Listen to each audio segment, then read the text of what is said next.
আমরা যেটা করাবো সেটা হচ্ছে সদিশতা সংক্রান্ত উপপাদ্য, ঠিক আছে? মন দিয়ে দেখো সদিশতা ব্যাপারটা কি।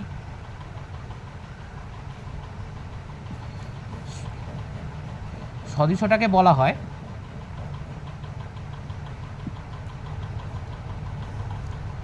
সিমিলারিটি। এখন কথা হচ্ছে তোমরা ক্লাস 7-8 পর্যন্ত তোমরা কী শিখেছিলে বা এখনও তোমাদের কাজে লাগে? সর্বসমতা। সর্বসমতা শিখেছিল তো, যেটাকে আমরা কনগ্রুয়েন্স বলছিলাম, যে দুটো ত্রিভুজ যখন সর্বসম হচ্ছিল তারা কী বলছিলাম, তারা পরস্পর কনগ্রুয়েন্ট। তো এই সর্বসমতা আর সদিশতার মধ্যে পার্থক্য কী? ফার্স্ট তোমাকে এটা বুঝতে হবে, সর্বসমতা আর সদিশতার মধ্যে পার্থক্যটা কী। এবার আমি তোমাকে বলছি, দেখো তোমরা খুব ভালোভাবেই বুঝতে পারবে। মনে করো তোমার একটা পাসপোর্ট সাইজ ফটো, এটা একটা পাসপোর্ট সাইজ ফটো তোমার, মনে করো, ঠিক আছে? আরও একটা পাসপোর্ট সাইজ ফটো আনলে তোমার একই, ঠিক আছে? এরা দুজন হচ্ছে পরস্পর সর্বসম। কি বললাম? এই দুটো পাসপোর্ট সাইজ ফটো হলো পরস্পরের সর্বসম। কারণ কি? সর্বসমতা মানে কি? একটার সাথে একটা খাপ খেয়ে যায় বলেছিলাম। তার মানে কি? একটা যখন তুমি পাসপোর্ট সাইজ নেবে, তার পাসপোর্ট সাইজ ফটো, তার সাথে আরেকটা পাসপোর্ট সাইজ ফটো যখন তুমি মারবে, তারা একটার সাথে একটা কি হয়ে যাবে? পুরোপুরি খাপ খেয়ে যাবে। তার মানে এরা হলো পরস্পরের সর্বসম, মানে এরা পরস্পর কনগ্রুয়েন্ট। এবার আমরা তাহলে সদিশতা ব্যাপারটা কি? সদিশতা জিনিসটা কি পুরো আলাদা? সামান্য পার্থক্য আছে। সেই পার্থক্যটা কি? এবারে তুমি একটা পাসপোর্ট সাইজ ফটো নাও, এটা একটা passport size photo, passport size photo নাও। পাসপোর্ট সাইজ ফটোর সাথে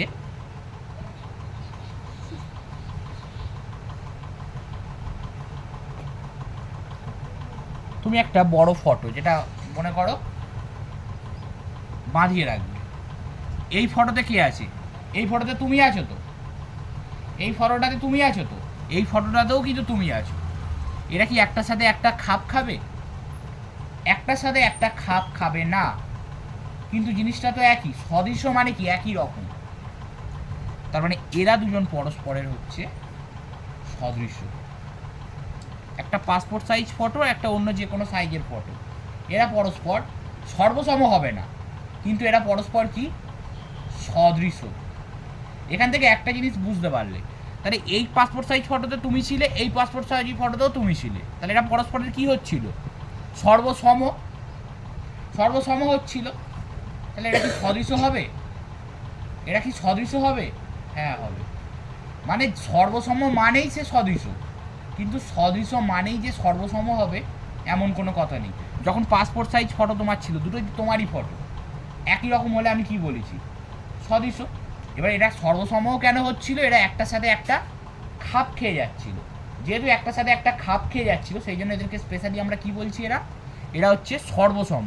এখানে তো কোনো খাপ খাচ্ছে না, তাই এদের আমি সর্বসম বলতে পারছি না। এদেরকে আমি কি বলছি? এদেরকে আমি সদৃশ্য বলছি। ব্যাপারটা বোঝা গেছে? তার মানে সর্বসম আর সদৃশ্য, সর্বসম আর সদৃশ্যর মধ্যে আমি যদি একটা সিদ্ধান্তে আসতে পারি যে সর্বসম মানেই সে সদৃশ্য হতে বাধ্য। ভালো করে বোঝো, সর্বসম হলেই সে কিন্তু সদৃশ্য হতে বাধ্য। আর সদৃশ্য হলেই যে সর্বসম হবে এটা নাও হতে পারে। কারণ এই দুটো ফটো এরা পরস্পর সদৃশ্য, কিন্তু এরা সর্বসম নয়। আর এরা সর্বসম প্লাস সদৃশ্য, তুমি যে কোনো তো সর্বসম ফিগার নাও, তারা কিন্তু সদৃশ্যও বটে। বোঝা গেছে সর্বসমতা সদৃশ্যতার মধ্যে পার্থক্য? এইবারে আমরা একটু ত্রিভুজের ছবি, এ তো আমি ফটো দিয়ে বোঝালাম, এবার একটু ত্রিভুজ দিয়ে বোঝার চেষ্টা করি। সর্বসমতার শর্ত কী কী ছিল? এই একটা ত্রিভুজ, মন দিয়ে বোঝো, এটা খুব গুরুত্বপূর্ণ একটা চ্যাপ্টার। এই দুটো ত্রিভুজ, এই দুটো ত্রিভুজ যদি সর্বসম হয়, যদি, তার জন্য আমাকে তিনটে শর্তর মধ্যে একটা পড়তে হচ্ছিল। তো এই শর্তগুলো কী কী ছিল? এ এস এ মানে অ্যাঙ্গেল, সাইড অ্যাঙ্গেল, কোণ, বাহু, কোণ। আরেকটা কি ছিল? এস এ এস অর্থাৎ বাহু, কোণ, বাহু। আরেকটা কি ছিল? এস এস এস বাহু, বাহু, বাহু। এই তিনটে শর্ত ছিল, একটা হচ্ছে অ্যাঙ্গেল সাইড অ্যাঙ্গেল অর্থাৎ কোণ বাহু কোণ, আরেকটা হচ্ছে বাহু কোণ বাহু, আর একটা হচ্ছে বাহু বাহু বাহু। এছাড়া সমকোণী ত্রিভুজের ক্ষেত্রে আরেকটা সূত্র ছিল RHS। এই শর্তগুলো কার ক্ষেত্রে পড়ছিল? সর্বসম, তাই তো। এবারে আমি তোমাকে আজকে একটা জিনিস পড়াবো যেটা হচ্ছে সদৃশ। সদৃশ হতে গেলে কি করতে হবে? সদৃশ হওয়ার জন্য এই শর্তগুলো হলেই যে সদৃশ হবে এটা নাও হতে পারে, কারণ আমি বললাম সর্বসম হলেই যে মানে এই শর্তগুলোর জন্যই যে সদৃশটা প্রমাণ করতে পারবো তা নয়। সর্বসম হলেই যে সদৃশ হবে এমনটা, সর্বসম হলেই সদৃশ হবে, কিন্তু সদৃশ হলেই যে সর্বসম হবে এমনটা তো নয়। আজকে তোমাকে যেটা ক্লাস 10-এ শেখাবো সেটা হচ্ছে সদৃশতার শর্ত। সদৃশতার শর্ত হচ্ছে এ এ এ। আগের বারে এস এস এস করেছিল, কখনো কি আমি এ এ বলেছিলাম? অ্যাঙ্গেল অ্যাঙ্গেল অ্যাঙ্গেল বলেছিলাম? অ্যাঙ্গেল অ্যাঙ্গেল অ্যাঙ্গেল বলিনি। তাহলে যদি এই অ্যাঙ্গেল অ্যাঙ্গেল অ্যাঙ্গেল হয় তবে আমরা দুটো ত্রিভুজকে আমরা কি বলতে পারি? সদৃশ বলতে পারি। অর্থাৎ এর একটা অ্যাঙ্গেলের সাথে ওর আরেকটা অ্যাঙ্গেল, এর আরেকটা অ্যাঙ্গেলের সাথে ওর আরেকটা অ্যাঙ্গেল, এর আরেকটা যে কোনো অ্যাঙ্গেলের সাথে ওর আরেকটা অ্যাঙ্গেল। এই কাজটা যখন হবে তখন আমরা তাদের কি বলতে পারি? তাদেরকে আমি সদৃশ বলতে পারি। ব্যাপারটা বুঝতে পেরেছো? অনেক বইয়ে থাকবে দুটো অ্যাঙ্গেল। এটা কেন স্যার? দুটো অ্যাঙ্গেল থাকবে তার কারণ একটা অ্যাঙ্গেলের সাথে মনে করো একটা অ্যাঙ্গেল সমান, আরেকটা অ্যাঙ্গেলের সাথে আরেকটা অ্যাঙ্গেল সমান। তাহলে ত্রিভুজের তিনটে কোণের যোগফল তো 180 ডিগ্রি। তাহলে অবশিষ্ট অ্যাঙ্গেলের সাথে তো অবশিষ্ট অ্যাঙ্গেল এমনিতেই সমান হবে। তাহলে তিনটে না বলে যদি আমি অন্তত দুটো বলি তাহলে বাকিটা এমনিতেই সমান হবে। সেই জন্য এক একটা বইয়ে দুটো অ্যাঙ্গেল দেওয়া থাকে। অ্যাকচুয়ালি শর্তটা তুমি মনে রাখবে অ্যাঙ্গেল অ্যাঙ্গেল অ্যাঙ্গেল। কিন্তু সর্বসম যখন প্রমাণ হয়ে যাচ্ছিল, প্রমাণ হওয়ার পরে দেখবে অ্যাঙ্গেলের সাথে অ্যাঙ্গেল সমান, অ্যাঙ্গেলের সাথে অ্যাঙ্গেল, আরেকটা অ্যাঙ্গেলের সাথে অ্যাঙ্গেল, তখন সমান হচ্ছিল। কিন্তু অ্যাঙ্গেল অ্যাঙ্গেল অ্যাঙ্গেল প্রমাণ করে কি সর্বসম করা হচ্ছিল? সর্বসম প্রমাণ হচ্ছিল না। কিন্তু এখানে তোমাকে ফার্স্ট হচ্ছে তোমাকে অ্যাঙ্গেল অ্যাঙ্গেল অ্যাঙ্গেলই প্রমাণ করতে হবে, তবে আমরা দুটো ত্রিভুজকে কি বলতে পারবো? সদৃশতা। তাহলে সদৃশতার শর্ত কি হলো? অ্যাঙ্গেল অ্যাঙ্গেল অ্যাঙ্গেল, মাথায় থাকবে। অর্থাৎ এর একটা যে কোনো অ্যাঙ্গেলের সাথে ওর একটা যে কোনো অ্যাঙ্গেল সমান হবে, এর আরেকটা যে কোনো অ্যাঙ্গেলের সাথে ওর আরেকটা যে কোনো অ্যাঙ্গেল সমান হবে, এর বাকি অ্যাঙ্গেলটার সাথে ওর বাকি অ্যাঙ্গেল সমান হবে। তবে আমরা দুটো ত্রিভুজকে আমরা কি বলতে পারবো? সদৃশ। তার মানে সর্বসম হবে। সর্বসম মানেই সেটা কি হয়ে যাবে? সর্বসম মানেই সেটা কি সদৃশ হবে। কিন্তু সদৃশ মানেই কিন্তু সর্বসম নাও হতে পারে, নাও হতে পারে, হবে না বলছি না, নাও হতে পারে। ব্যাপারটা বুঝতে পেরেছো তো? ওই জিনিসটা এই হলো তোমাদের সদৃশতার প্রমাণ। এতক্ষণ তো ক্লাস 8-9 অবধি ধারণায় পড়েছো, 7-8 পর্যন্ত। এবার এখনও লাগে সর্বসমতার ধারণা। আজ তোমার সদৃশতার চ্যাপ্টারে সদৃশতা বা সিমিলারিটি নিয়ে বোঝালাম। সিমিলারিটি কথাটার মধ্যেই তো আছে সিমিলার, অর্থাৎ একই রকম। তো সেই জায়গা থেকে দুটো পুরো একই রকম, দুটোই যদি পাসপোর্ট সাইজের ফটো হয় তবে তাদেরকে একই ব্যক্তির দুটোই পাসপোর্ট সাইজ ফটো, তবে আমরা দুটোকে কী বলবো? সদৃশ বলবো। দুটোই পাসপোর্ট সাইজ ফটো বা দুটোই একই ধরনের ফটো, মানে একই সাইজের ফটো, তবে আমরা সেটাকে আমরা কী বলবো? সদৃশ বলবো। ব্যাপারটা বোঝা গেছে তো? সদৃশতার উপপাদ্য এইখান থেকেই তোমার সদৃশতার ধারণা। এইবারে সদৃশতার ধারণা বোঝার পরে এই চ্যাপ্টার থেকে একটা উপপাদ্য আছে, খুব ইম্পর্টেন্ট একটা উপপাদ্য, সেটাকে বোঝার চেষ্টা করো। যে কোনো সমকোণী ত্রিভুজের সমকৌণিক বিন্দু থেকে অতিভুজের উপর লম্ব অঙ্কন করলে ওই লম্বের উভয় পার্শ্বস্থিত ত্রিভুজদ্বয় সদৃশ এবং প্রত্যেকে মূল ত্রিভুজের সঙ্গে সদৃশ। প্রত্যেকে মূল ত্রিভুজের সঙ্গে সদৃশ। এবার এই যে আমি জিনিসটা মানে লিখেছি তোমার, এটাকে আমি পুরোপুরি প্রত্যেকটা শব্দ আমি বুঝিয়ে দিচ্ছি, বুঝলেই তোমার ব্যাপারটা কিন্তু ক্লিয়ার হয়ে যাবে। ভালো করে দেখো, যে কোনো সমকোণী ত্রিভুজের, সমকোণী ত্রিভুজ কাকে বলে? একটি কোণ 90 ডিগ্রি হলে তাকে সমকোণী ত্রিভুজ বলে। এবার এখানে কথা হচ্ছে সমকৌণিক বিন্দু কোনটা? সমকৌণিক বিন্দু হলো সেই বিন্দুটা অতিভুজের যে বিন্দুটা থেকে মানে 90 ডিগ্রি কোণটা তৈরি হয়েছে তাকে আমরা কি বলবো? সমকৌণিক বিন্দু। তার মানে আমি যদি একটা তোমার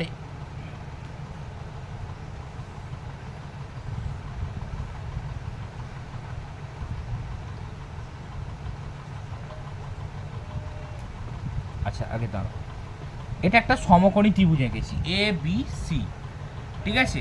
এবার এ বি সি, তাহলে এর সমকৌণিক বিন্দু কোনটা? আমি যদি এটাকে 90 ডিগ্রি ধরি, শোনো ভালো করে, এইটাকে যদি 90 ডিগ্রি ধরি তাহলে সমকৌণিক বিন্দু কোনটা হবে বলো তো? এ। আমি একটু এই সমকোণী ত্রিভুজটাকে না বাঁকিয়ে এঁকেছি, তার মানে 90 ডিগ্রি কোনটা? এইটা। তাহলে এখানে কোন বিন্দুটা 90 ডিগ্রি তৈরি হয়েছে? এ বিন্দুটা। তাহলে এটা হলো এই সমকোণী ত্রিভুজটার কি বিন্দু? সমকৌণিক বিন্দু। ব্যাপারটা বোঝা গেছে তো? তার মানে একটি যে কোনো সমকোণী ত্রিভুজের সমকৌণিক বিন্দু থেকে অতিভুজের ওপর লম্ব অঙ্কন করে। অতিভুজ কাকে বলে? এই 90 ডিগ্রির যে ঠিক বিপরীত বাহুটা, তাকে আমরা অতিভুজ বলবো তো। তার মানে কোথা থেকে কোথায় লম্ব আঁকতে বলেছি? অতিভুজ থেকে, এই সমকোণিক বিন্দু থেকে অতিভুজের ওপর। তার মানে অতিভুজ এটা, তাহলে এরকম একটা লম্ব টানবো। যেই মাত্র লম্ব টানলাম, তাহলে এগুলো কি 90 ডিগ্রি হবে না? লম্ব টানা মানে এগুলোও তো 90 ডিগ্রি হবে। এবার এটার নাম দিলাম ডি। এবার ওই লম্বের উভয় পার্শ্বস্থিত ত্রিভুজদ্বয় সদিশ, মানে এই দুটো, এই লম্বের উভয় পার্শ্বে কী কী ত্রিভুজ উৎপন্ন হয়েছে? এই ত্রিভুজটা আর এই ত্রিভুজটা। তোমাকে প্রমাণ করতে হবে, 1 নম্বর প্রমাণ, এরা দুজন পরস্পর সদৃশ। আর 2 নম্বর প্রমাণ কি?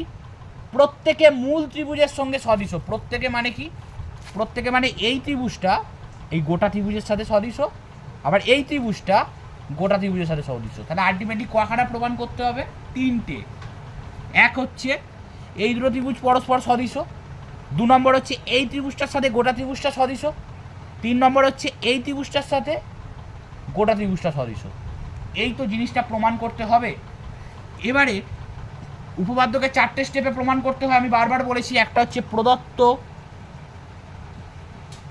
একটা হচ্ছে প্রামাণ্য, একটা হচ্ছে অঙ্কন, একটা হচ্ছে প্রমাণ। প্রদত্ত মানে কি? যেটা প্রশ্নে দেওয়া থাকে সেটাকে নাম দিয়ে লেখার নামই হচ্ছে প্রদত্ত। আর প্রামাণ্য মানে কি? যেটা প্রমাণ করতে হয় তাকে বলা হয় প্রামাণ্য। প্রমাণ্য নয়, প্রামাণ্য। সেই প্রামাণ্য কোন পার্টটা? সাধারণত হেডিংয়ের লাস্টের পার্টটা। মানে তোমাকে উপপাদ্য যেটা দিয়ে দেবে তার লাস্টের পার্টটা হয় প্রামাণ্য, মানে ওইটাই তো আমাকে প্রমাণ করতে হবে। আর অঙ্কন মানে প্রমাণ করার জন্য আমাকে মূল ছবিকে অপরিবর্তিত রেখে যে অতিরিক্ত কাজটা করতে হয় তাকে আমরা কি বলবো? প্রমাণ। আর অঙ্কন। আর প্রমাণ কাকে বলবো? যেটা আমাকে আলটিমেটলি যে কাজটা করতে হচ্ছে সেটাকে, প্রামাণ্যতে যেটা লিখেছিলাম সেটাকে করার নাম হচ্ছে আমাকে প্রমাণ। এবার একটা কথা বোঝো, এর প্রদত্ততে আমি কী লিখবো? প্রদত্ত সাধারণত ফার্স্টের পার্টটা, যে কোনো সমকোণী ত্রিভুজের সমকৌণিক বিন্দু থেকে অতিভুজের ওপর লম্ব অঙ্কন করলে, এটা হচ্ছে প্রদত্ত। তার মানে এখানে প্রদত্ততে কী লিখবে না? এবিসি একটি সমকোণী ত্রিভুজ। যে কোনো সমকোণী ত্রিভুজের জায়গায় তুমি পাল্টে কী লিখবে? এবিসি একটি সমকোণী ত্রিভুজ। এর জন্য নিশ্চয়ই মুখস্থ করতে লাগবে না। যার, এবার সমকোণী ত্রিভুজ মানে একটা কোণ 90 ডিগ্রি হবে, তাহলে কোন কোণটা 90 ডিগ্রি? এ কোণটা। তাহলে এবিসি একটি সমকোণী ত্রিভুজ যার অ্যাঙ্গেল এ সমান 90 ডিগ্রি, বা অ্যাঙ্গেল বিএসি সমান 90 ডিগ্রি, গোটা ত্রিভুজটার ক্ষেত্রে বলছি। এবার আমাকে একটা কথা বুদ্ধি করে বলো তো, এই যে এডি লম্ব টানলাম, এই লম্ব টম্ব সাধারণত কিসে টানা হয়? অঙ্কনের সময়। কিন্তু এটা কি অঙ্কন? অঙ্কনে আমি লিখবো না। কেন বলো তো অঙ্কনে লিখবো না? কারণ আমাকে প্রশ্নেতেই বলে দিচ্ছে লম্ব টানলে। অঙ্কনের কথা কি প্রশ্নে বলে দেওয়া থাকে যে এইটা টান ওইটা টান? ওটা তো আমাকে প্রমাণ করার সুবিধার জন্য করতে হয়। যেটা প্রশ্নেতেই বলে দিচ্ছে সেটাকে আমি কিন্তু অঙ্কনে লিখবো না, সেটাকে আমি কিসে লিখবো? প্রদত্ততেই লিখবো। তার মানে প্রদত্তটাকে আরেকটু বাড়াও। তাহলে অতিভুজের ওপর লম্ব অঙ্কন করলাম, তাহলে প্রথমে আমি কি লিখবো? যে এবিসি একটি সমকোণী ত্রিভুজ। এবিসি একটি সমকোণী ত্রিভুজ যার অ্যাঙ্গেল বিএসি সমান হচ্ছে 90 ডিগ্রি, এবং এই এ কোণ থেকে, অ্যাঙ্গেল এ থেকে অতিভুজ বিসি এর ওপর কি লম্ব টানলাম? এডি লম্ব টানলাম। ওরা শুধু বলবে লম্ব অঙ্কন করব, আমি কি করব? নামটা বলে দেবো, অর্থাৎ এডি লম্ব টানলাম। বলো, ব্যাপারটা বোঝা গেছে? এর জন্য কিছু মুখস্থর দরকার নেই। তার মানে জিনিসটা এইভাবে লিখবে।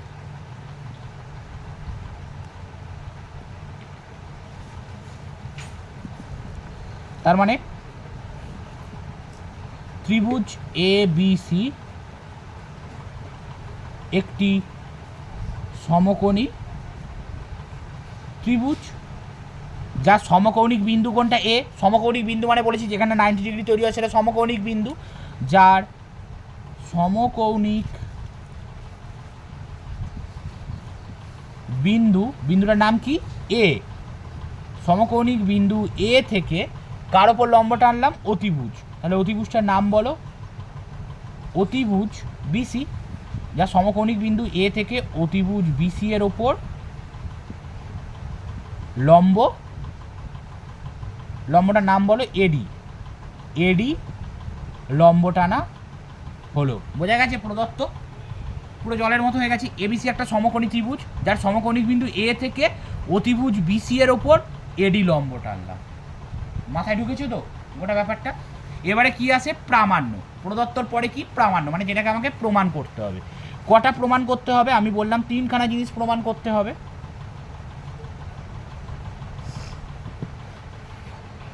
তাহলে প্রমাণ কোন জিনিসটা প্রমাণ করতে হয়? লাস্টের পার্টটা কি বলছে? ওই লম্বের উভয় পার্শ্বস্থিত ত্রিভুজদ্বয় সদৃশ, অর্থাৎ এই লম্বের উভয় পার্শ্বে কী কী ত্রিভুজ আছে এইটা। তার মানে ত্রিভুজ এই পার্শ্বে কী ত্রিভুজ আছে? ত্রিভুজটার নাম এবিডি। আচ্ছা, সর্বসম চিহ্ন কেমন দিতে? এরকম দিয়ে এই ঢেউ খেলানো, এটা তো সর্বসম চিহ্ন ছিল। সদৃশতার চিহ্ন হচ্ছে এই একটা জাস্ট, এইসব সমান চিহ্ন দেওয়ার কিছু দরকার নেই। সদৃশতার চিহ্ন কি? সদৃশতার চিহ্ন হচ্ছে এইটা, এই ঢেউ খেলানো যে চিহ্নটা দিলাম এটা কিসের চিহ্ন? সদৃশতার, মনে থাকবে। তার মানে ত্রিভুজ এবিডির সাথে কোন ত্রিভুজটা সদৃশ বলেছে? এই যে লম্বের উভয় পার্শ্বস্থিত ত্রিভুজদ্বয়, অর্থাৎ এই লম্বের এই পাশে কি ত্রিভুজ আছে? এবিডি। আর এই লম্বের এই পাশে ত্রিভুজটার নাম কি? এ ডিসি। তার মানে এবিডি সদৃশ, এটা সদৃশতার চিহ্ন ত্রিভুজ এডিসি। বলো বোঝা গেছে না বোঝা যায়নি? বোঝা গেছে তো প্রত্যেকে? এবিডি সদৃশ এডিসি, ব্যাস এটাই শুধু প্রমাণ করতে দিয়েছে, আর কিছু প্রমাণ করতে দেয়নি। আরও দিয়েছে এবং প্রত্যেকে মূল ত্রিভুজের সঙ্গে সদৃশ। প্রত্যেকে মানে কি? এই যে লম্বের উভয় পার্শ্বে যে দুটো ত্রিভুজ উৎপন্ন হয়েছে, অর্থাৎ একটা ত্রিভুজ হচ্ছে এবিডি আর একটা ত্রিভুজ হচ্ছে এডিসি, এরা প্রত্যেকে আবার মূল ত্রিভুজ। মূল ত্রিভুজটার নাম কি? যেটা প্রথমে এঁকেছিলাম, অর্থাৎ ত্রিভুজ এবিসি। এরা প্রত্যেকে ত্রিভুজ এবিসির সঙ্গে সদৃশ। তার মানে এই ত্রিভুজটার নাম কি? এবিডি। এবিডিটা কার সাথে সদৃশ? মূল ত্রিভুজটার নাম কি? এবিসির সাথে সদৃশ। আবার এই ত্রিভুজটার নাম কি? এডিসি। এডিসি আবার কার সাথে সদৃশ? এবিসি। ভালো করে দেখো, এই তিনটে জিনিসই তো প্রমাণ করতে দিয়েছে। এই লম্বের উভয় পার্শ্বে কী কী তৈরি হয়েছে? অ্যাঙ্গেল এই ত্রিভুজ এবিডি, ত্রিভুজ এডিসি, তাহলে এরা পরস্পর সদৃশ। আবার এই ত্রিভুজটা মূল ত্রিভুজের সাথে, অর্থাৎ এবিডি ত্রিভুজ এবিসি এর সাথে সদৃশ। আর এডিসি কার সাথে সদৃশ? ত্রিভুজ এবিসি এর সাথে সদৃশ। তার মানে প্রদত্ত প্রামাণ্য বোঝা গেছে। আর এই জিনিসটা প্রমাণ করার জন্য আমার অলরেডি তো লম্ব আঁকা হয়ে গেছে, তাহলে আর অতিরিক্ত কোনো অঙ্কনের প্রয়োজন নেই। অঙ্কন ছাড়াই কিন্তু আমরা প্রমাণটা করতে পারবো। তাহলে প্রদত্ত আর প্রামাণ্যটা খুব ভালো করে তোমরা বুঝতে পেরেছো তো? এর ওপর বেস করে কিন্তু আমরা প্রমাণে যাব, এবং প্রমাণটা খুব খুব খুব গুরুত্বপূর্ণ। মন দিয়ে না শুনলে কিন্তু অসুবিধা হয়ে যাবে। প্রমাণটা খুব ভালো করে দেখো। এইবার আমরা প্রমাণে যাব। প্রমাণটা আমরা কিভাবে করব ভালো করে দেখো। প্রমাণটা আমি এমনভাবে বোঝাচ্ছি, এই সিস্টেমটা তোমরা একটু মাথায় রেখো। আমরা এই কোণটাকে থিটা ধরছি মনে মনে, পরীক্ষায় লিখবে না, পরীক্ষায় লেখার দরকার নেই, তুমি রাফে পরীক্ষাটা করে দেখে নিতে পারো জিনিস। আমি তোমার বোঝার জন্য আমি দেখাচ্ছি। এটাকে আমি কি ধরলাম? থিটা, যাতে খুব সহজে বুঝতে পারো। আচ্ছা, আর এইটা কত ডিগ্রি কেউ বলতে পারবে? এটা 90 ডিগ্রি। তার কারণ এটা তো লম্ব টানা হয়েছে। তাহলে ভালো করে বোঝো, এই কোণটাকে আমি কি ধরলাম? থিটা ধরলাম। কারো আপত্তি থাকতে পারে না, আমি থিটা ধরলাম আমার সুবিধা মতো। এটা তাহলে কত? 90 ডিগ্রি। ধরার কিছু নেই, লম্ব এঁকেছি মানে এখানে 90 ডিগ্রি হবে। তার মানে এই কোণটা কত? এটা তো একটা ত্রিভুজ, ত্রিভুজে তিনটে কোণের যোগফল কত? 180 ডিগ্রি। তাহলে 180 ডিগ্রির মধ্যে এই দুটোর মান জানি, তাহলে 100 degree 80 degree minus 90 degree plus theta, এই দুটো কোণের যোগফলকে বাদ দিলে যেটা পড়ে থাকবে সেটা এই কোণটার মান। তাহলে দেখা যাক এই কোণটার মান কত? 180 degree minus 90 degree minus theta. তাহলে 180 থেকে 90 বাদ দিলে কত হবে? 90 ডিগ্রি মাইনাস থিটা। তাহলে এই কোণটার মান কত হবে? এই কোণটার মান 90 ডিগ্রি মাইনাস থিটা হবে না? হবে না? তাহলে কি করলাম আরও একবার বলছি, এটাকে আমি থিটা ধরলাম, এটা কত হবে? তাহলে এটা 90 ডিগ্রি, তাহলে এই কোণটা কত হবে? 90 ডিগ্রি মাইনাস থিটা, কারণ ত্রিভুজের তিনটে কোণের যোগফল 180 ডিগ্রি, তাহলে টোটালটা 180 ডিগ্রি। সেখান থেকে এই দুটো কোণের মানটা বাদ দিয়ে দিলে যেটা পড়ে থাকবে সেটা এর মান। বোঝা গেছে তো পুরোপুরি? এইবার ভালো করে এসো, এটা 90 হলে এটা কত হবে? এটা 90 ডিগ্রি হবে, কারণ এটা তো লম্ব। আচ্ছা, এটা কি ছিল? এটা তো সমকৌণিক বিন্দু ছিল। সমকৌণিক বিন্দু মানে কি? অ্যাঙ্গেল এর মান কত? 90 ডিগ্রি, গোটা অ্যাঙ্গেল এটার মান।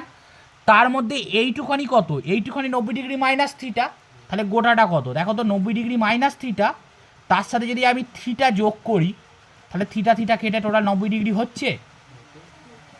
এইটুখানি 90 ডিগ্রি মাইনাস থিটা, ভালো করে দেখো।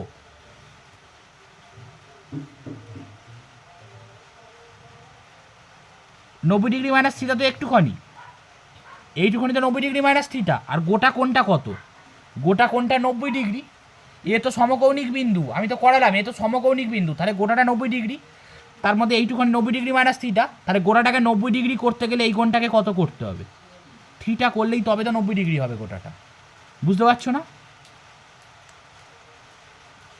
আমাকে গোটা এ কোণ, আরেকবার বলছি, এই গোটা এ কোণটাকে তো আমাকে 90 ডিগ্রি করতে হবে। গোটা এ কোণটাকে আমাকে 90 ডিগ্রি করতে হবে, কারণ এ তো সমকৌণিক বিন্দু। তাহলে এর একটা অংশ কত? 90 ডিগ্রি মাইনাস থিটা। তাহলে এই কোণটা কত হলে গোটাটা 90 ডিগ্রি হবে? এই কোণটার মান কত? 90 ডিগ্রি মাইনাস থিটা। এর সাথে এটা যদি থিটা হয়, থিটা যোগ করি, তবেই তো থিটা থিটা কেটে গোটাটা 90 ডিগ্রি হবে। বোঝা গেছে না বোঝা যায়নি? এইটা 90 ডিগ্রি মাইনাস থিটা, এইটা কত হলে টোটালটা 90 ডিগ্রি হবে? এটা নিশ্চয়ই থিটা হলে তবে তো গোটা কোণটা দেখো 90 ডিগ্রি। এটা 90 ডিগ্রি মাইনাস থিটা আর এটা থিটা, তাহলে মোট মিলিয়ে কত হলো? মোট মিলিয়ে 90 ডিগ্রি হলো। বোঝা গেছে? এবার যখনই এটা 90 ডিগ্রি হয়ে গেল, এইবার ভালো করে দেখো, তার মানে এই যে ছোট ত্রিভুজটা অর্থাৎ এ বি ডি, এই ত্রিভুজটার এই কোণটা 90 ডিগ্রি, এই কোণটা থিটা, তাহলে এই কোণটা কত হবে? Total 180 degree. তাহলে 90 ডিগ্রি আর একটা থিটা হলে আর একটা কত হচ্ছিল? 90 ডিগ্রি মাইনাস থিটা। তাহলে এই কোণটার মান কত? 90 ডিগ্রি মাইনাস থিটা। বোঝা গেছে না বোঝা যায়নি? আরেকবার আমি বলে দিচ্ছি, ভালো করে দেখো, আর একবার বলে দিচ্ছি। এই কোণটাকে আমি থিটা ধরলাম, এই কোণটা 90 ডিগ্রি, তাহলে এই কোণটা কত হবে? 90 ডিগ্রি মাইনাস থিটা। এবার এই গোড়াটা তো সমকৌণিক বিন্দু, তাই না? তার মানে এটা যদি 90 ডিগ্রি মাইনাস থিটা হয়, তাহলে এটা থিটা, তবে তো গোটাটা 90 ডিগ্রি হবে। আর এইটা 90 ডিগ্রি নিশ্চয়ই, তাহলে এই কোণটা কত হবে? এই কোণটা নিশ্চয়ই হবে 90 ডিগ্রি মাইনাস থিটা, কারণ একটা কোণ 90, একটা কোণ থিটা হলে বাকিটা কি হয়? 90 ডিগ্রি মাইনাস থিটা। তাহলে অ্যাঙ্গেলের ব্যাপারটা বোঝা গেছে? পুরোপুরি পুরোপুরি বোঝা গেছে অ্যাঙ্গেলের ব্যাপারটা। এইবার অনেকে ভাবছো যে আমি থিটা কেন ধরছি। থিটা কেন ধরছি তার কারণ হচ্ছে যে এটা তো আমি সদৃশতা প্রমাণ করছি। সদৃশতার শর্ত আমি আজকে প্রথমেই বললাম। সদৃশতার শর্ত কি? Angle angle angle. তাহলে আমাকে কোণ সমান করতে গেলে তো আমাকে কোণটা চিনতে হবে, সেই জন্য আমি কোণকে থিটা ধরে নিচ্ছি। কোণটা চেনার জন্য, ব্যাপারটা বুঝতে পেরেছো? তুমি থিটা না, পরীক্ষার খাতায় কিন্তু থিটা লিখবে না, তুমি তোমার কোণটার সাথে কোণটা সমান হবে এটা বুঝে নেওয়ার জন্য তুমি রাফে থিটার ক্যালকুলেশনটা করে নিতে পারো। এটা বোঝার সুবিধার জন্য না, মানে তুমি এটা থিটা না করেও করতে পারো, কিন্তু থিটাটা ধরে বোঝাচ্ছি যাতে তোমার বুঝতে সুবিধা হয়। বোঝা গেছে তো ব্যাপারটা? কারণ এখানে আবারও বলছি, সদৃশতা প্রমাণ করছি মানে আমাকে অ্যাঙ্গেল অ্যাঙ্গেল অ্যাঙ্গেল সমান করতে হবে। তার জন্য আমাকে অ্যাঙ্গেল চিনতে হবে, তো কার সাথে কোন অ্যাঙ্গেল সমান, এইটা করার জন্যই আমি এত কাজ কিন্তু আমি করাচ্ছি। এইবার ভালো করে দেখো, তাহলে আমাকে প্রথম প্রমাণ কি করতে বলেছিল? যে এই লম্বের উভয় পার্শ্বস্থিত ত্রিভুজদ্বয় সদৃশ, অর্থাৎ এই যে লম্ব এঁকেছি তার এই পাশের সাথে এই পাশের ত্রিভুজদ্বয় সদৃশ, এটা এক নম্বর ছিল। আরেকটা কি ছিল? এই ত্রিভুজটার সাথে মূল ত্রিভুজটা সদৃশ। আরেকটা কি ছিল? এই ত্রিভুজটার সাথে মূল ত্রিভুজটা সদৃশ। এই তো তিনটে জিনিস আমাকে প্রমাণ করতে বলছিল, তাই তো? এখন ভালো করে দেখো, আমি এক এক করে আসবো, এক এক করে আমি প্রত্যেকটা প্রমাণকে আমার মতো করে আমি বোঝাবার চেষ্টা করি। প্রথমে এই যে ত্রিভুজটা না, এই ত্রিভুজটার সাথে এই বড় ত্রিভুজটাকে সদৃশ প্রমাণ করে দেখাবো। কার সাথে বললাম? এই ত্রিভুজটার সাথে এই গোটা ত্রিভুজটা, এটাও তো একটা প্রমাণের মধ্যে আছে। তাহলে এই ত্রিভুজটার নাম কি? এবার থেকে ভালো করে দেখো, প্রমাণে চলে এসেছি, প্রমাণে চলে এসেছি। এই ত্রিভুজটার নাম কি? নাম কি? A B D. তাহলে ত্রিভুজ এ বি ডি ও মূল ত্রিভুজ কি? মূল ত্রিভুজ হচ্ছে এবিসি। কেন লিখলাম? আমাদের টার্গেট কি? সর্বসম প্রমাণ করা, সদৃশ প্রমাণ করা। সর্বসম প্রমাণ করা নয় নিশ্চয়ই, আমাদের টার্গেট হচ্ছে সদৃশ প্রমাণ করা। সদৃশ প্রমাণ করতে গেলে কি করতে হবে? অ্যাঙ্গেল অ্যাঙ্গেল অ্যাঙ্গেল, অর্থাৎ এর একটা অ্যাঙ্গেলের সাথে এই গোটা ত্রিভুজটার একটা অ্যাঙ্গেল ভাবতে হবে, আবার এর আরেকটা অ্যাঙ্গেলের সাথে ছোট ত্রিভুজের আরেকটা অ্যাঙ্গেল ভাবতে হবে, আরেকটা অ্যাঙ্গেলের সাথে আরেকটা অ্যাঙ্গেল ভাবতে হবে। তাহলে দেখো এবারে কার সাথে খেলছি? ছোট ত্রিভুজটার সাথে গোটা ত্রিভুজটা। এই ত্রিভুজটার সাথে এই ত্রিভুজটা এখন দেখছি না, এখন আমি দেখছি এই ত্রিভুজটার সাথে গোটা ত্রিভুজটা, তাই তো? এবার বলো তো, এই গোটা ত্রিভুজটার যে কোন এই কোনটা, এই ছোট ত্রিভুজটার কোনটা অ্যাঙ্গেল এবিডি মানে তো ছোট ত্রিভুজটা, ছোট ত্রিভুজটার কোনটা 90 ডিগ্রি, কোনটা 90 degree? Angle A D B. D কোনটা? যে কোনটা 90 ডিগ্রি সেটাকে মাঝখানে রাখতে হয়। তাহলে অ্যাঙ্গেল এ ডি বি, তার মানে এই কোনটার সাথে বড় ত্রিভুজের কোনটা সমান হবে? বড় ত্রিভুজের যে কোনটা 90 ডিগ্রি, তাহলে বড় ত্রিভুজের কোনটা 90 ডিগ্রি? এই গোটা এ কোনটা, তাহলে কি বলবো? বিএসি। তাহলে এই কোনটার সাথে নিশ্চয়ই বিএসি সমান হবে, এই ত্রিভুজটার সাথে নিশ্চয়ই বিএসি সমান হবে, কারণ ওটাও 90 ডিগ্রি। তার মানে এই কোনটার সাথে আমি সমান করলাম অ্যাঙ্গেল বিএসি, তার কারণ কি? 90 ডিগ্রি। তাহলে একটা করে অ্যাঙ্গেল সমান হয়ে গেছে। আর কটা করে সমান করতে হবে? আর দুটো করে সমান করতে হবে। আবারও বলছি, এই ত্রিভুজটার এডিবি এর সাথে বড় ত্রিভুজটার বিএসি সমান, কারণ দুটোই 90 ডিগ্রি। এবার চলে এসো বড় ত্রিভুজটার, আমি যখন বড় ত্রিভুজটা নিচ্ছিলাম, তাই তো বড় ত্রিভুজটার ক্ষেত্রে যে কোনো একটা কোণ নাও। 90 ডিগ্রি হয়ে গেছে। 90 ডিগ্রি ছাড়া আর কি কোণ দেখতে পাচ্ছ? একটা থিটা কোণ দেখতে পাচ্ছ, একটা 90 ডিগ্রি মাইনাস থিটা। তুমি তো 3 রকম কোণ আমি তোমাকে ছবিতে দেখিয়েছি। একটা কোণ কি? থিটা। আরেকটা কোণ কি? 90 ডিগ্রি মাইনাস থিটা। আরেকটা কোণ কি? 90 ডিগ্রি। দেখো যে কোনো ত্রিভুজে 3 রকম কোণ আছে, একটা থিটা, একটা 90 ডিগ্রি, একটা হচ্ছে 90 ডিগ্রি মাইনাস থিটা। একটা থিটা, একটা 90 ডিগ্রি, একটা 90 ডিগ্রি মাইনাস থিটা। একটা হচ্ছে 90 ডিগ্রি, একটা হচ্ছে থিটা, একটা হচ্ছে এই জায়গা থেকে হচ্ছে তোমার 90 ডিগ্রি মাইনাস থিটা। এই তিনটে কোণ ছাড়া কি আর কোনো কোণ আছে? এই তিনটে কোণ দিয়েই তো তোমায় দেখিয়েছি। এবারে এই ছোট ত্রিভুজটার যে কোনো একটা কোণ নাও। মনে করো আমি থিটা কোণটা নিয়েছি। ছোট ত্রিভুজটার কোণটা নেব? থিটা কোণটা। তুমি যা ইচ্ছা নাও। তাহলে থিটা কোণটার নাম কি? অ্যাঙ্গেল। কোনটাকে বোঝাচ্ছে? থিটা কোণটা এই কোণটাকে। তাহলে ছোট ত্রিভুজের ক্ষেত্রে এই নামটার নাম কি? বিএডি। তাহলে থিটা কোণের সাথে কে কোণ সমান হবে? থিটা কোণই সমান হবে। তাহলে বড় ত্রিভুজটার থিটা কোণ কোনটা? এই কোণটা। বড় ত্রিভুজটা থিটা কোণ নিশ্চয়ই এই কোণটা। তাহলে বড় ত্রিভুজটার ক্ষেত্রে কী লিখবো? Angle ACB. তাহলে এই কোণটার সাথে কোণটা সমান হবে? এসিবি। কারণটা বুঝতে পেরেছো না বুঝতে পারোনি? কারণ এই থিটার সাথে তো থিটাই সমান হবে, থিটা তো একই মান। তাহলে ছোট ত্রিভুজের থিটা হচ্ছে অ্যাঙ্গেল বিএডি, আর বড় ত্রিভুজের ক্ষেত্রে থিটা হচ্ছে অ্যাঙ্গেল এসিবি। তাহলে বিএডির সাথে এসিবি সমান। এইবার ভালো করে দেখো, তাহলে অবশিষ্টটা যেটা পড়ে রইলো সেটা এমনিই তো সমান হবে। বাকি যেটা পড়ে রইলো সেটা তো এমনিই সমান হবে। দুটো ত্রিভুজই তো টোটাল কোণ 180 ডিগ্রি। তবু আমি বলছি, তুমি 90 ডিগ্রিটা ধরে নিয়েছো, এবারে কাকে ধরে করলে? থিটাকে ধরে করলে। তাহলে 90 ডিগ্রি হয়ে গেছে, থিটা হয়ে গেছে। এবারে কাকে ধরে করবো? 90 degree minus theta. 90 degree minus theta, তাহলে ছোটো কোণটা 90 ডিগ্রি মাইনাস থিটা কোণটা এই কোণটাকে বোঝাচ্ছে। তাহলে এই কোণটার নাম কি? এই কোণটার নাম হচ্ছে অ্যাঙ্গেল এ বি সি। বলবে না কিন্তু, এ বি সি বললে গোটাটাকে বুঝিয়ে দিচ্ছি। আমি তো এখন ছোটো ত্রিভুজটা ধরে করছি, সেই জন্য আমি এ বি ডি বলবো। তাহলে অ্যাঙ্গেল এ বি ডি এর সাথে কী সমান হবে? এর সাথে কী সমান হবে? এই বড় ত্রিভুজটা যেটা 90 ডিগ্রি মাইনাস থিটা। তাহলে বড় ত্রিভুজের ক্ষেত্রে 90 ডিগ্রি মাইনাস থিটা কোনটা হবে বলো তো? এইটাই। শুধু আমি এবিডি না লিখে আমি কী লিখবো? এবিসি। এই কোণটা তো বড় ত্রিভুজের মধ্যেও পড়ছে। তাহলে এবার এবিডি না লিখে আমি বড় ত্রিভুজের ক্ষেত্রে কী লিখবো বলো তো? Angle A B C. দুটোই 90 ডিগ্রি মাইনাস থিটা। তাহলে তিনটে কোণ সমান হলো। এর একটা কোণের সাথে ওর আরেকটা কোণ, এর আরেকটা কোণের সাথে ওর আরেকটা কোণ, এর আরেকটা কোণের সাথে এর আরেকটা কোণ।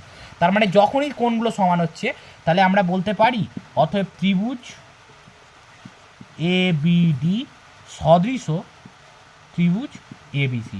অর্থাৎ এই ত্রিভুজটা মূল ত্রিভুজের সাথে সদৃশ। আমরা বলতে পারি কি না পারি? বলা যাচ্ছে তো। এবার কেন এই কোণটা করলাম তুমি তো যা ইচ্ছা বলতে পারো না। দেখো এডিবি মানে এটা, এর সাথে এইটা, বিএডি এটা, বিসিবি। তুমি যদি না করতে তোমার মাথায় আসতো এই কোণটার সাথে এই কোণটা সমান। তুমি যদি থিটা বলে না লিখতে, তোমার মনে হতো যে এই ছোটো ত্রিভুজের এই কোণটার সাথে বড় ত্রিভুজের এই কোণটা সমান। তুমি কি আন্দাজে লিখবে, মুখস্থ করে লিখবে? তা তো নয়। একটা নির্দিষ্ট লজিকে তো আমি বলবো যে এই কোণটার সাথে এই কোণটা সমান। এই যে বিএডি সমান এসিবি, তুমি কি করে বলবে? তোমাকে এই লজিকটাই আমি শিখিয়ে দিলাম। এই যে থিটা যেভাবে আমি বলেছি, তাহলে তুমি খুব সহজেই বলে দিতে পারলে। বলো, ব্যাপারটা বোঝা গেছে না বোঝা যায়নি? ক্লিয়ার প্রত্যেকের কাছে? এবারে আমার দ্বিতীয় প্রমাণ কি? তাহলে একবার 90 ডিগ্রি ধরে দেখালাম, একবার থিটা ধরে দেখালাম, একবার আমি 90 ডিগ্রি মাইনাস থিটা ধরে দেখালাম। তাহলে এই ত্রিভুজটার সাথে মূল ত্রিভুজটা আমি দেখিয়ে দিলাম সদৃশ। এবার কোন ত্রিভুজটার সাথে দেখাবো? এবারে নিশ্চয়ই বাকি ত্রিভুজটার সাথে মূল ত্রিভুজটা। এই ত্রিভুজটার নাম কি? এবার দেখা যাক এই ত্রিভুজটার নাম কি? Angle ADC. এর সাথে কাকে দেখাবো? ত্রিভুজ এডিসি। এর সাথে দেখাবো ত্রিভুজ এবিসি। তাহলে প্রথমে কোনটা দেখাবো? 90 ডিগ্রি। চলো, এই ত্রিভুজটার ক্ষেত্রে 90 ডিগ্রি কোনটা? এই ছোট ত্রিভুজটার ক্ষেত্রে 90 ডিগ্রি কোনটা? আর এটাকে নিয়ে ভাববে না, এইটার সাথে এবার গোটাটা, এইটা 90 ডিগ্রি। তাহলে এটার নাম কি? Angle ADC. 90 ডিগ্রি। এর সাথে বড় ত্রিভুজের 90 ডিগ্রি কোনটা? বড় ত্রিভুজের 90 ডিগ্রি নিশ্চয়ই বিএসি। এই তো সমকৌণিক বিন্দু। তাহলে এর সাথে কে সমান হবে বলো তো? এর সাথে সমান হবে অ্যাঙ্গেল বিএসি। তাহলে বোঝা গেছে এডিসির সাথে সমান হচ্ছে অ্যাঙ্গেল বিএসি। মাথায় ঢুকেছে? কারণটা কি? কারণটা হচ্ছে 90 ডিগ্রি। এবার কাকে নিয়ে ভাববো? 90 ডিগ্রি কাজটা হয়ে গেছে, এবার কাকে নিয়ে ভাববো? থিটা। তাহলে দেখো এর থিটা কোনটা? এর থিটা এইটা। তার মানে এই থিটার নাম কি? অ্যাঙ্গেল এসি এসি বি লিখবো না এসি ডি লিখবো? ছোটোটার ক্ষেত্রে এসি ডি লিখবো, কারণ এই ত্রিভুজটা এখানেই তো শেষ হয়ে যাচ্ছে, তাহলে এসি ডি। আর বড় ত্রিভুজটার ক্ষেত্রে থিটা কোনটা বলো তো? এই সি কোনটাই, তাহলে তখন আমি কী লিখবো? এসি ডি না লিখে এসি বি, তখন আমি লিখবো অ্যাঙ্গেল এসি বি। সমান থিটা লেখার দরকার নেই, সমান থিটা লেখার দরকার নেই, আমি বোঝার জন্য আমি লিখেছি। কি বলছি বোঝা গেছে? আমি তো আগেই বলছি থিটা ফিটা লিখবে না, আমি বোঝার সুবিধার জন্য তোমাকে বলছি। তাহলে অ্যাঙ্গেল এসি ডি সমান হচ্ছে অ্যাঙ্গেল এসি বি। বোঝা গেছে না বোঝা যায়নি? এবারে বাকি যেটা পড়ে রইলো সেটাই সদৃশ, সেটাই সমান হবে। তাহলে বাকি কে পড়ে রইলো? তুমি এবার 90 ডিগ্রি মাইনাস থিটা নাও। ছোটো ত্রিভুজের ক্ষেত্রে 90 ডিগ্রি মাইনাস থিটা কোনটা? এইটা। তাহলে এই কোনটার নাম কি? ডিএসি, এই কোনটা। আর বড় ত্রিভুজের ক্ষেত্রে 90 ডিগ্রি মাইনাস থিটা কোনটা? এইটা। এই কোনটার নাম কি? এই কোনটার নাম হচ্ছে অ্যাঙ্গেল এ বি সি। তুমি যদি না বুঝতে তোমার মাথায় আসতো এই কোনটার সাথে এই কোনটা সমান হবে, এই কোনটার সাথে যে এই কোনটা সমান হবে সেটা কি তুমি মুখস্থ করে লিখবে? তা তো নয়, একটা লজিকে লেখা যাবে। তার মানে যখনই এই তিনটে প্রমাণ করে দিলাম, তাহলে আমি বলতে পারি তো ত্রিভুজ এ ডি সি সদৃশ ত্রিভুজ এবিসি, এডিসির সাথে এবিসি সদৃশ। বলো বোঝা গেছে না বোঝা যায়নি? আরেকভাবে তুমি বুঝতে পারো, কেউ যদি ভাবে স্যার আমি থিটা ছাড়া কী করে বোঝাবো, কী করে বুঝবো, তার উপায়ও আমি বলে দিচ্ছি। মন দিয়ে শোনো, আগে বলো থিটা দিয়ে ব্যাপারটা বোঝা গেছে তো? থিটা ছাড়া তুমি কী করে বুঝবে? যে কোনো একটা ত্রিভুজ নাও, এই ত্রিভুজটা যদি করো, এই দুটো 90, এইটা 90 ডিগ্রি আর এটা 90 ডিগ্রি সমান, বোঝা গেছে? এবার ভালো করে দেখো, এই কোণটা দুটো ত্রিভুজেই সমান তো, এই কোণটা এতেও আছে আবার বড় ত্রিভুজেও তো আছে, তার এই কোণটা কি আলাদা হবে? দুটো ত্রিভুজের ক্ষেত্রে মানটা কি আলাদা হবে? তার মানে তুমি লিখে দেবে এসিবি সমান এসিডি সমান এসিবি, বোঝা গেছে? তার মানে দুটো কোণ যখন সমান হয়ে গেল, তারপর লিখবে অবশিষ্ট। এখানে অবশিষ্ট কে? সিএডি। তার সাথে এই গোটা ত্রিভুজটার ক্ষেত্রে অবশিষ্ট কে? গোটা ত্রিভুজটার ক্ষেত্রে 90 ডিগ্রি নিয়ে নিয়েছো, থিটা নিয়ে নিয়েছো, তার সাথে নিশ্চয়ই এটাই সমান হবে। তুমি সেভাবেও করতে পারো, বুঝতে পেরেছো? আরেকবার বলছি, এই দেখো 90 ডিগ্রির সাথে 90 ডিগ্রি সমান হবে, এই কোণটা দুটো ত্রিভুজেই আছে, তাহলে এই কোণটা সমান, তাহলে বাকি পড়ে রয়েছে এই ত্রিভুজের এই কোণটা আর এই ত্রিভুজের এই কোণটা, তাহলে এটার সাথে এটাও সমান। তাহলে থিটা ছাড়াও করা যায়, বুঝতে পারছো তো? তার মানে একবার এই ত্রিভুজটার সাথে মূল ত্রিভুজটা সদৃশ দেখালাম, আর একবার এই ত্রিভুজটার সাথে মূল ত্রিভুজটা সদৃশ দেখালাম। এবারে ভালো করে বোঝো, আর তৃতীয়টা দেখাবার দরকার নেই। আরেকটা কি প্রমাণ ছিল? এই দুটো ত্রিভুজ পরস্পর সদৃশ। আমি যদি বলি এক্স ওয়াই জেড, এক্সকে ওয়াইয়ের মতো দেখতে, জেডকে ওয়াইয়ের মতো দেখতে, তার মানে এক্সকে জেডের মতো দেখতে, এটা আমরা বলতে পারি। তিনটে ব্যক্তি মনে করো এক্স ওয়াই জেড, আমি বলছি এক্সকে কতকটা ওয়াইয়ের মতো দেখতে, আবার একজন বলছি জেডকেও কতটা ওয়াইয়ের মতো দেখতে, তাহলে আমি বলতে পারি তো এক্সকে জেডের মতো দেখতে? বলতেই তো পারি, কারণ এরা তিনজন একই রকম। তো এক্সের সাথে ওয়াইয়ের সিমিলারিটি আছে, জেডের সাথেও ওয়াইয়ের সিমিলারিটি আছে, তাহলে এক্সের সাথে ওয়াইয়ের জেডের সিমিলারিটি থাকবে না?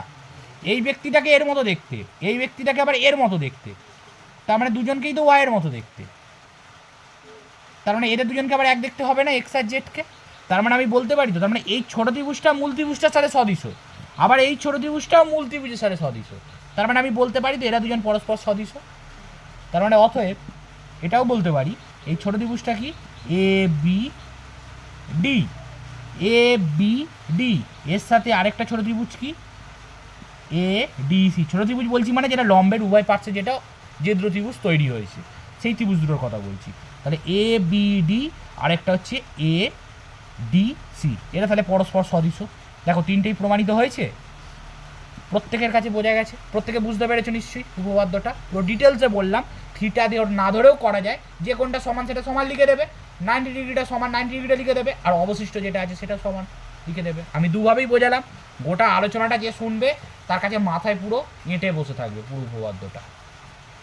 মন দিয়ে এটাকে কিন্তু প্র্যাকটিস করবে, বোঝো আগে, যেভাবে বোঝালাম এইভাবে বোঝার চেষ্টা করো, এবারে বইয়ের ভাষায় অবশ্যই লিখবে, ঠিক আছে? পুরো বুঝিয়ে দিয়েছি, একটুও বুঝতে অসুবিধা হবে না বইটা পড়লে এবার।